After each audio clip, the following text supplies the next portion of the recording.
외부 정보를 담은 전단과 USB 등의 물품을 북한에 보내는 것은 접경 지역에 사는 북한 주민과 군인들에게 분명히 큰 도움을 준다고 이 지역 출신 탈북민들이 VOA에 밝혔습니다.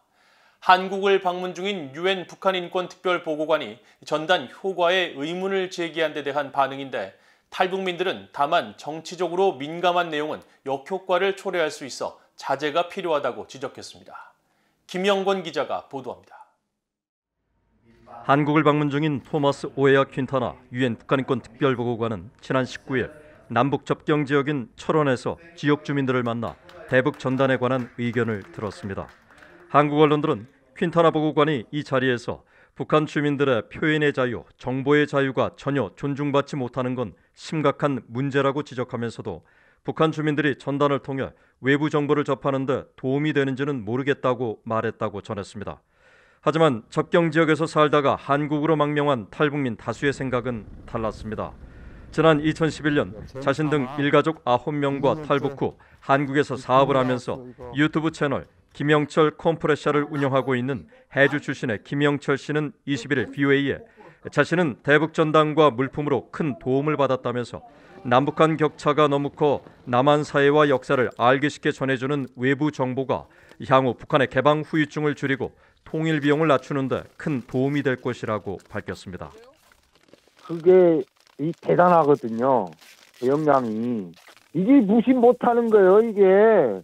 유엔에서 말하는 뭐 인권이라든가 인식이라든가 이런 거를 조금 좀 발전시키고 좀 제일 좋게 하는 데는 그거만한 뭐 이 수단이 없다고 보거든요.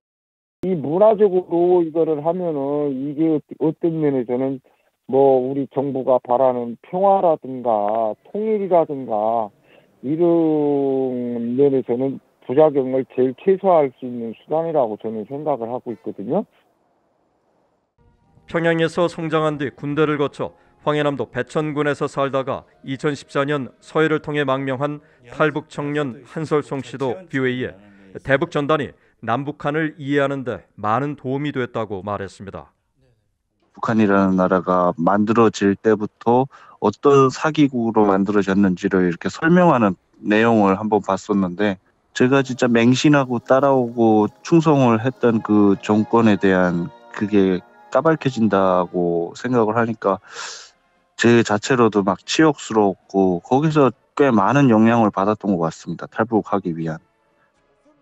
북한 주민들의 교육 수준과 성장 배경에 따라 대북 전단 내용에 대한 이해도가 달라질 수 있기 때문에 자극적인 것보단 정확한 사실을 알리는 게 중요하다는 지적도 나왔습니다. 보낼 때 지혜롭게 보내야겠죠. 거기에 막 자극적으로 김정은을 까는 얘기보다 어떤 공감대를 살 수 있는 그들의 마음을 얻으려고 저는 할 거예요. 대한민국의 경제력이라든가 그리고 뭐 한국의 실상을 좀 많이 들여보낼 것 같고, 그런 게 좀 더 개인적으로 북한 국민들한테 많이 도움이 되지 않을까라는 생각이 듭니다. 황해도 출신 탈북민들은 어려서부터 세뇌를 받은 북한 주민들에게 김 씨 일가의 체제 문제를 바로 지적하는 건 반발만 가져올 수 있다면서 탈북민들이 한국에서 사업을 하고 식당에서 고기를 먹으며 비행기를 타고 여행을 가는 일상을 북한에 보내는 게 오히려 훨씬 더 큰 영향을 미칠 것이라고 말했습니다. VOA 뉴스 김영권입니다.